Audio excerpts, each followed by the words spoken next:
Lagu ini diciptain di dalam lembah kekelaman di hidup saya. Ketika itu saya kehilangan semua pengharapan yang saya pikir selama ini jadi pegangan buat hidup saya. Jangankan untuk kebutuhan bulan depan, bahkan untuk hitungan hari pun saya nggak berani dan nggak sanggup buat bayangin. Tapi justru di waktu-waktu itu Tuhan kasih saya satu ayat di Roma 8 ayat 14. Sekalipun gak ada dasar buat kita untuk berharap, tapi Tuhan mau untuk kita tetap percaya. Dan ini yang saya alami.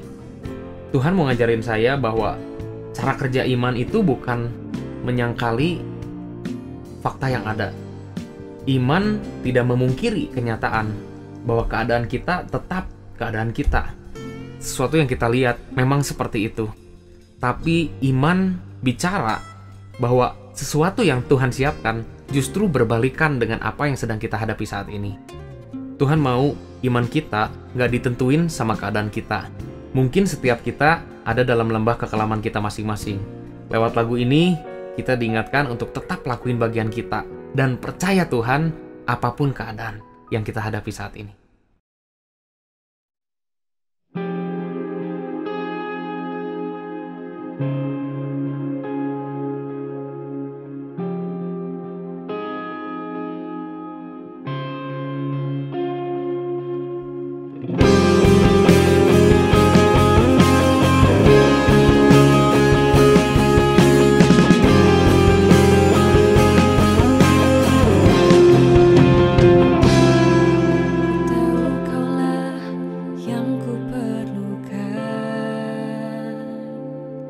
Lebih dari semua yang ku butuhkan, semua yang ku punya, semua yang ku harap. Kaulah Tuhan kemenanganku. Saat ku berada dalam tekanan,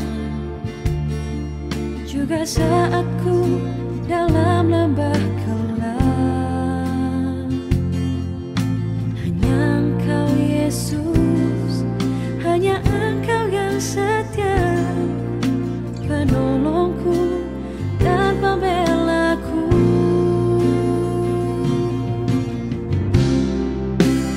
Ku berseru kepadamu, Tuhan pengharapanku, Kau Yesus yang setia. Sekalipun tak ada dasar untuk ku berharap, namun hatiku tetap percaya.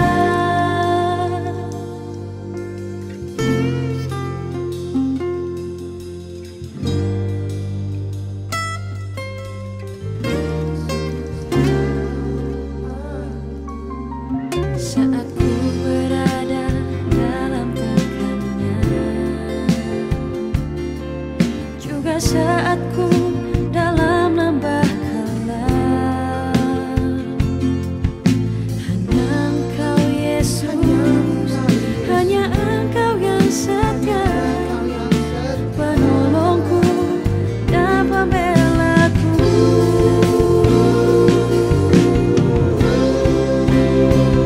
Berseru kepadamu, Tuhan pengharapanku, Kau Yesus yang setia.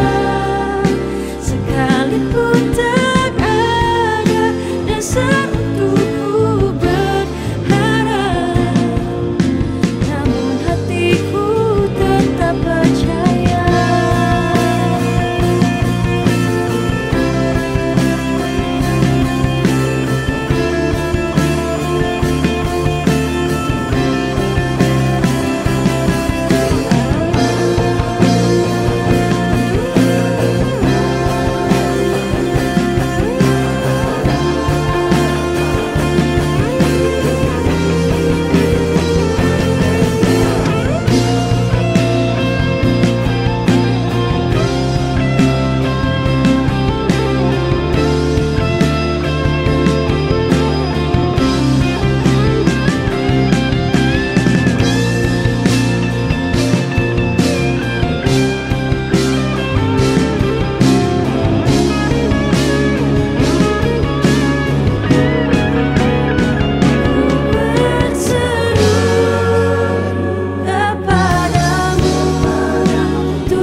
Shalom Bapak Ibu, hari ini kita mau sama-sama belajar firman Tuhan dari kitab Wahyu, dan kita akan membahas salah satu surat dari 7 surat kepada 7 jemaat. Surat dari Kristus, Tuhan itu sendiri, kepada jemaatnya. Dan dari 7 jemaat yang ada 2 jemaat yang tidak mendapatkan teguran. Sisanya semua mendapatkan teguran.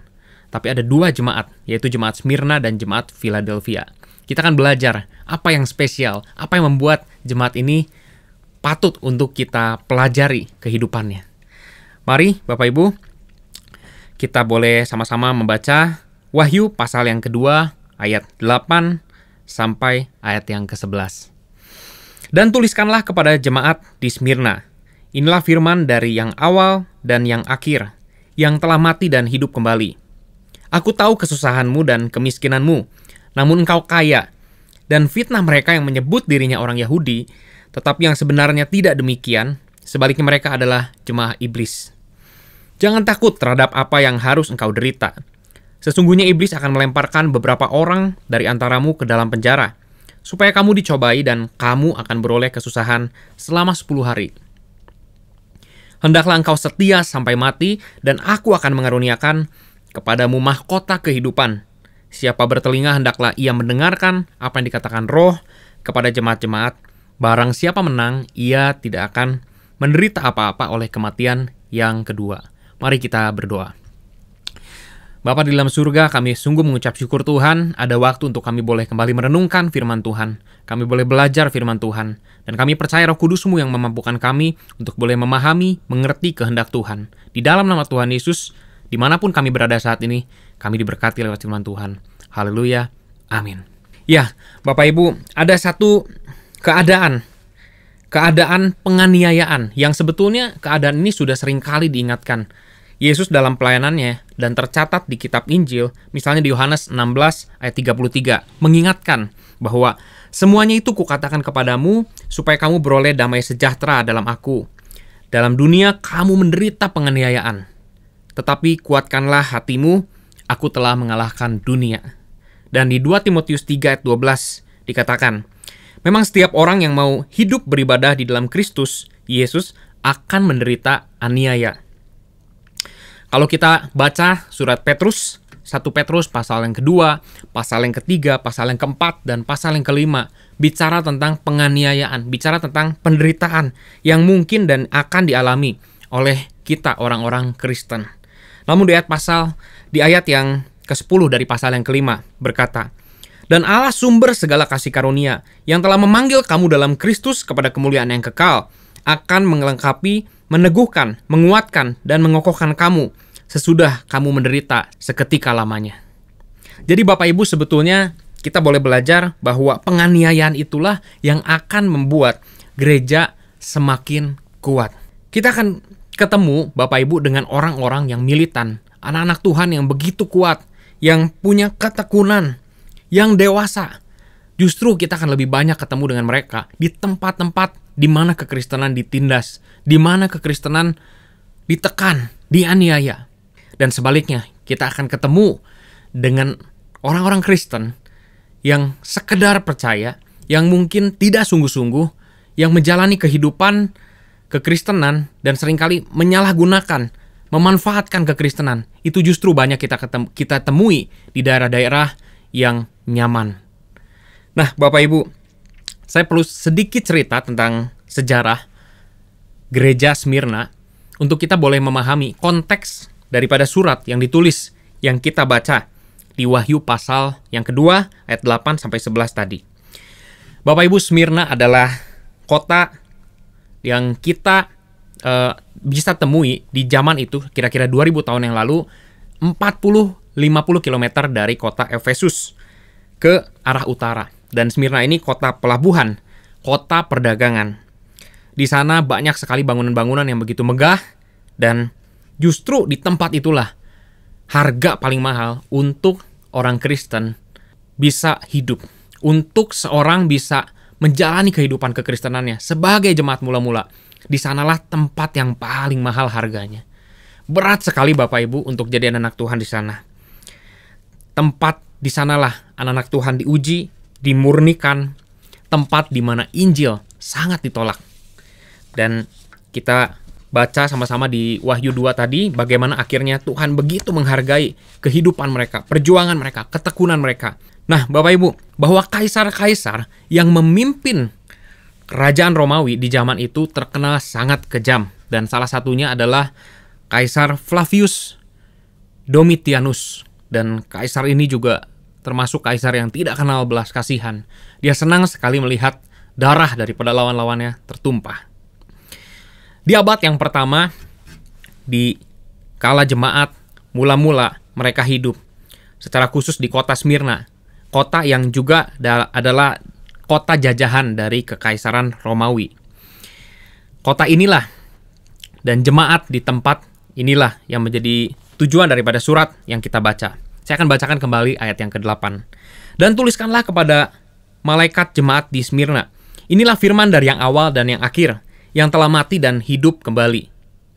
Bapak Ibu, malaikat jemaat di sini dalam bahasa asli menggunakan kata agegos yang artinya utusan. Jadi kita tidak perlu berdebat apakah ini malaikat dalam wujud roh atau malaikat dalam artian sebetulnya utusan orang, ya. Dan saya kira dalam konteks ini seperti beberapa penggunaan kata agegos di dalam Alkitab itu mengacu kepada utusan, yaitu orang yang diutus atau yang memimpin jemaat. Nah, Bapak Ibu, yang memberikan pesan adalah Yesus sendiri. Yesus yang kita kenal dan seringkali disebutkan di dalam banyak bagian di Alkitab bahwa dialah Alfa dan Omega, yang awal dan yang akhir, yang telah mati dan hidup kembali. Ini yang kita percayai, ini yang menjadi inti iman Kristen, bahwa Yesus yang kita sembah, dia yang sudah ada, dan yang akan datang. Yesus tidak dibatasi oleh waktu, dia ada di dalam kekekalan. Dan gambaran ini Bapak Ibu sekali lagi kita dapat temukan di banyak bagian di Alkitab. Nah, surat ini ditujukan kepada jemaat di Smyrna yang sedang mengalami tekanan. Di ayat yang ke-9 dituliskan, "Aku tahu kesusahanmu dan kemiskinanmu, namun engkau kaya." Jadi sebetulnya Tuhan sendiri tahu bagaimana keadaan jemaatnya. Seperti saya percaya Tuhan sangat tahu keadaan kita saat ini. Tuhan tahu keadaan jemaat di Smyrna, bagaimana betapa susah dan betapa miskinnya mereka. Tapi justru di sini mereka dipuji sebagai jemaat yang kaya dalam kesusahan, dalam kemiskinan mereka. Ini menjadi satu perenungan buat kita. Bagaimana mungkin seorang yang terlihat miskin, susah, tapi justru di mata Tuhan adalah jemaat yang kaya. Nah, Bapak Ibu, penggunaan kata susah di dalam ayat 9 itu dalam bahasa Yunani menggunakan kata thlipsis. Thlipsis artinya hancur remuk, ditimpa benda yang keras. Segitu keadaannya, segitu parahnya, ditindas, tidak berdaya, bahkan sebagian mereka mati, sebagian lain hidup, tapi rasanya seperti mau mati. Surat ini tentunya akan jadi penghiburan yang luar biasa ketika diterima dan dibacakan kepada jemaat di Smyrna, karena mereka dalam kondisi yang betul-betul menghadapi kematian, dan yang menyampaikan, yaitu Kristus sendiri, adalah pribadi yang telah mati dan telah mengalami kebangkitan.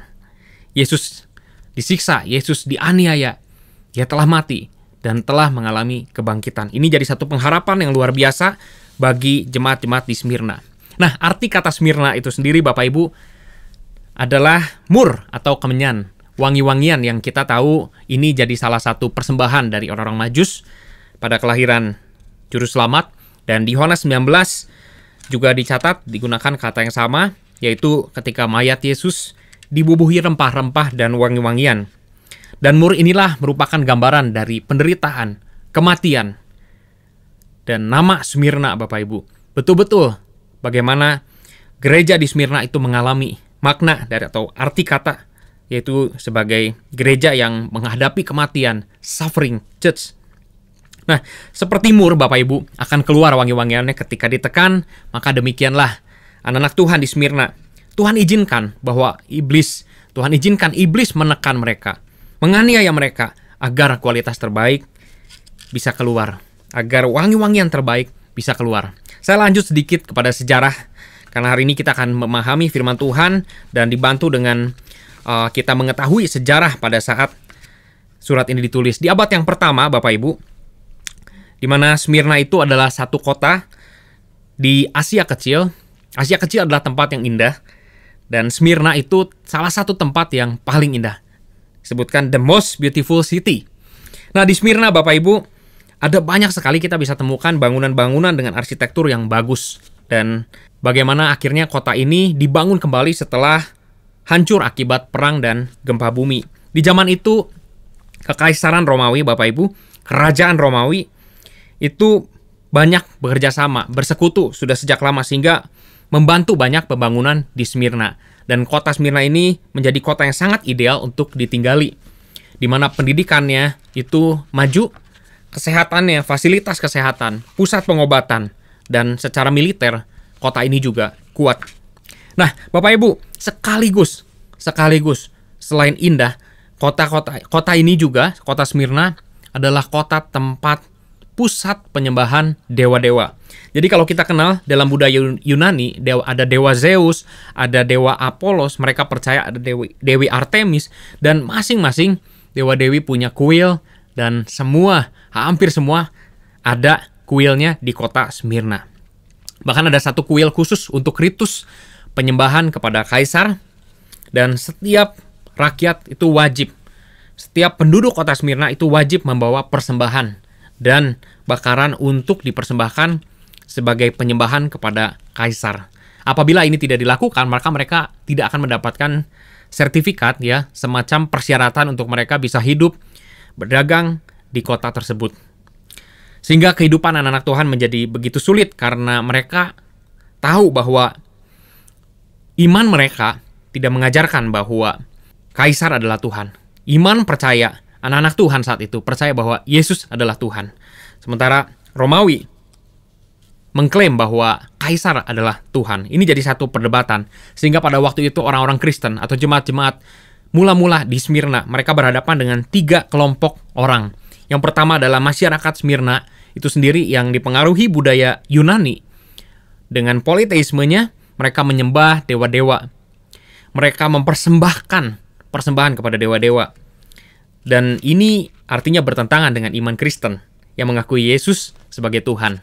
Sehingga ketika mereka menolak, mereka dikucilkan oleh penduduk Smyrna. Dan pemerintahan Romawi juga menilai mereka. Ini yang kedua, pemerintahan Romawi menilai mereka sebagai musuh karena mereka dianggap sebagai pengkhianat yang tidak mau mengikuti aturan yang telah ditetapkan oleh kaisar untuk menyembah kaisar. Dan yang ketiga, yaitu mereka juga berhadapan dengan kelompok orang Yahudi. Nah, kelompok Yahudi, meskipun mereka penganut monoteisme, yaitu percaya kepada satu Tuhan, kelompok Yahudi melihat kekristenan ini sebagai ajaran sesat, bidat, yang perlu dimusnahkan, Bapak Ibu. Sehingga keberadaan orang-orang Kristen ketika itu sangat sulit. Orang-orang Yahudi memprovokasi pemerintah, golongan-golongan masyarakat yang lain untuk membuat kehidupan orang-orang Kristen menjadi semakin sulit. Mereka difitnah. Dan inilah kelompok yang disebutkan di ayat ke-9 sebagai jemaah iblis, yaitu orang-orang Yahudi. Fitnah mereka di ayat ke-9 yang menyebut dirinya orang Yahudi, tetapi yang sebenarnya tidak demikian. Sebaliknya mereka adalah jemaah iblis. Nah, Bapak Ibu, orang-orang Yahudi itu terkenal sekali sebagai orang-orang yang dari sejak mula itu menindas, menganiaya orang-orang Kristen. Kita dapat temukan beberapa catatan di dalam Kisah Para Rasul pasal yang 13, di mana mereka menganiaya jemaat di di Antioquia. Kemudian di pasal 14, jemaat di Iconium dan Listra, dan mereka juga menganiaya jemaat di Tesalonika. Itu bisa kita temukan di Kisah Rasul pasal 17. Jadi Bapak Ibu, ini jelas sekali bahwa kehidupan anak-anak Tuhan ketika itu di Smyrna sangat-sangat susah, sangat-sangat tertekan. Mereka ditindas dan dianiaya. Keadaan mereka bahkan mereka miskin, betul-betul miskin secara lahiriah. Bukan miskin yang biasa-biasa, yang mungkin kalau hari-hari ini kita temukan ada orang-orang yang kerja di bawah UMR, mereka hidup di bawah rata-rata, tapi mereka masih hidup. Bukan seperti itu, tapi kemiskinan yang betul-betul miskin. Dalam bahasa Yunani digunakan kata petosia.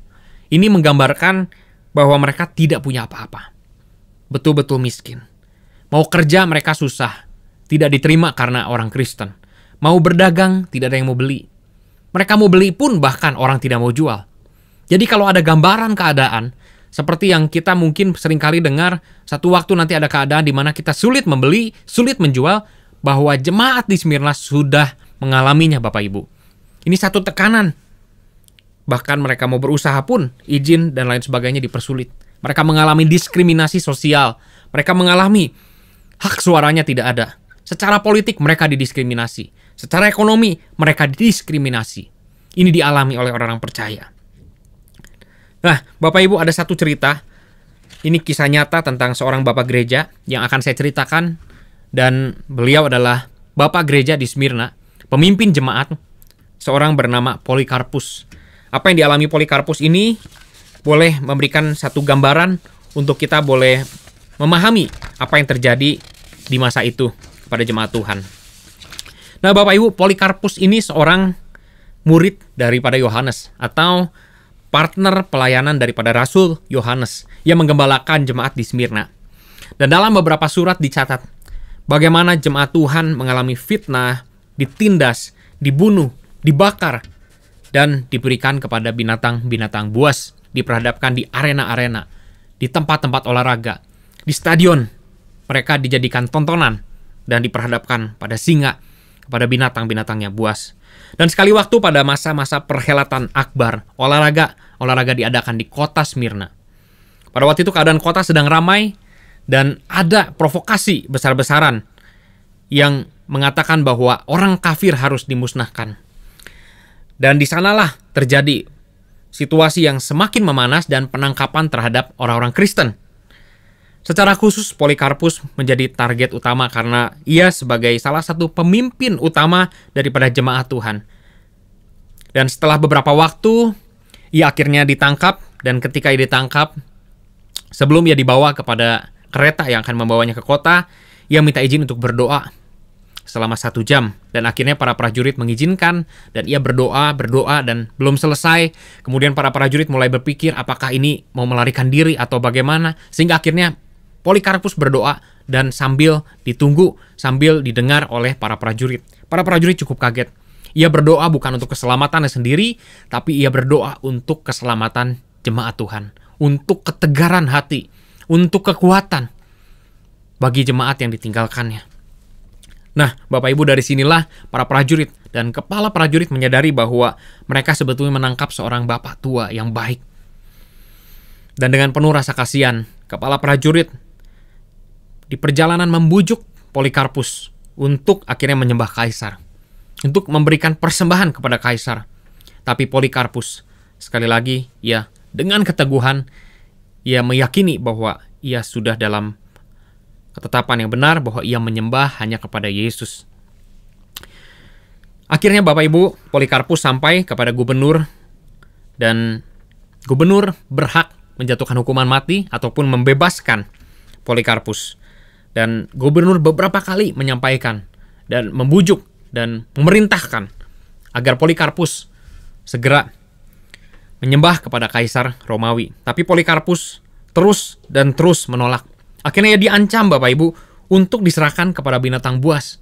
Polikarpus tidak takut. Dan salah satu catatan jawaban yang diberikan Polikarpus kepada gubernur kurang lebih terdengar sebagai berikut, saya bacakan. 86 tahun aku melayani dia, dan dia tidak pernah melakukan yang salah kepadaku. Bagaimana mungkin aku menghujat rajaku yang menyelamatkan aku? Aku tegaskan dengan berani aku seorang Kristen, dan aku tidak akan menyembah kepada kaisar. Setelah diancam akan dibakar hidup-hidup, Polikarpus menjawab, engkau mengancamku dengan api yang menyala, sebentar lalu padam. Tapi akan ada api yang membakar orang-orang jahat sepertimu, api yang tidak akan padam di dalam kekekalan. Api penghakiman. Ayo, bakar aku sekarang, tunggu apa lagi? Ini situasi yang begitu menegangkan, sampai akhirnya kepada Polikarpus dijatuhkan hukuman untuk dibakar hidup-hidup. Bahkan ketika prajurit yang akan mengikatnya di tiang, ia menolak untuk diikat, dan ia berjanji untuk tidak berlarian, untuk tidak berlari. Pada saat dibakar, ia akan diam dengan kekuatan yang dari Tuhan. Akhirnya para prajurit mengizinkan ia dibakar dalam keadaan tidak terikat. Dan singkat cerita Bapak Ibu, Polikarpus akhirnya mati dalam kobaran api. Tapi ada versi catatan yang mencatat detail kematian Polikarpus. Bagaimana ia sebetulnya tidak mati di dalam api, tapi justru pada waktu ia dibakar, muncul bau wangian. Dan ketika itu, orang-orang dan para pasukan menyadari bahwa Polikarpus tidak mati terbakar. Sehingga gubernur meminta pasukan untuk menikamnya. Dan akhirnya matilah Polikarpus. Dan darahnya memadamkan semua api yang menyala. Bapak Ibu, ini adalah satu sejarah, catatan sejarah yang betul-betul terjadi. Dan kalau kita perhatikan, kalau kita lihat di ayat yang ke-10 dari perikop yang kita baca, berkata, "Jangan takut terhadap apa yang harus engkau derita. Sesungguhnya iblis akan melemparkan beberapa orang dari antaramu ke dalam penjara, supaya kamu dicobai dan kamu akan beroleh kesusahan selama 10 hari. Hendaklah engkau setia sampai mati. Dan aku akan mengaruniakan kepadamu mahkota kehidupan." Bapak Ibu, Tuhan mau untuk kita setia sampai mati. Dan ada satu janji Tuhan untuk kita akhirnya mendapatkan mahkota kehidupan jika kita menjalani kehidupan yang setia. Tuhan tahu keadaan kita saat ini. Tuhan sangat tahu kesusahan yang kita alami. Tapi Tuhan tidak menjanjikan kepada kita untuk akhirnya kita dalam kemiskinan memperoleh kekayaan. Dalam kesulitan tekanan kita dibebaskan untuk akhirnya bisa memiliki kehidupan yang enak. Tidak demikian. Tuhan tahu dan Tuhan mau kita setia di dalam keadaan apapun yang Tuhan izinkan terjadi dalam hidup kita. Dalam penderitaan dan kemiskinannya, jemaat di Smyrna justru dianggap kaya oleh Kristus, dan ini satu keadaan yang sangat kontras dengan keadaan jemaat di Laodikia, di mana mereka merasa bahwa mereka kaya dan mereka telah memperkayakan dirinya dan merasa tidak kekurangan apa-apa. Tapi di mata Tuhan, Tuhan melihat bahwa mereka adalah jemaat yang melarat, malang, miskin, buta, dan telanjang. Ini sungguh menyedihkan.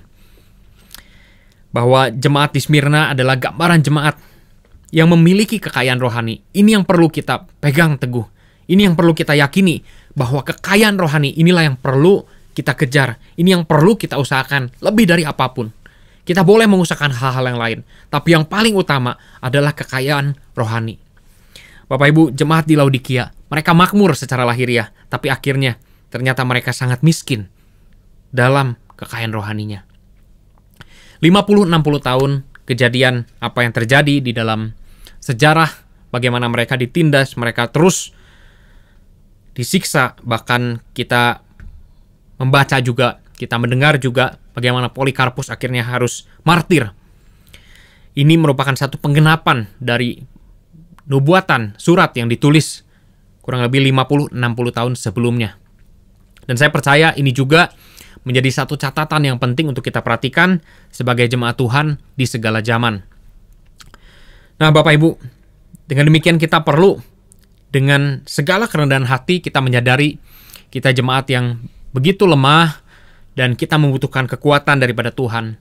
Kita membutuhkan Roh Kudus yang bisa membuat kita untuk boleh tetap setia kepada Tuhan. Roh Kuduslah yang akan memampukan kita untuk bertahan sampai akhir. Dan kita mungkin akan menghadapi tantangan tidak hanya secara fisik, tapi mungkin kita menghadapi di dalam pekerjaan, di dalam bisnis. Ada begitu banyak ancaman-ancaman. Kalau kita tidak mengikuti aturan-aturan tertentu, kalau kita tidak mengikuti arahan-arahan tertentu, kita mungkin didiskriminasi, kita mungkin dipersulit, dan lain sebagainya. Tapi saya percaya segala bentuk penderitaan iman, karena iman kita kepada Tuhan, kiranya itu yang akan menjadikan kita semakin kuat.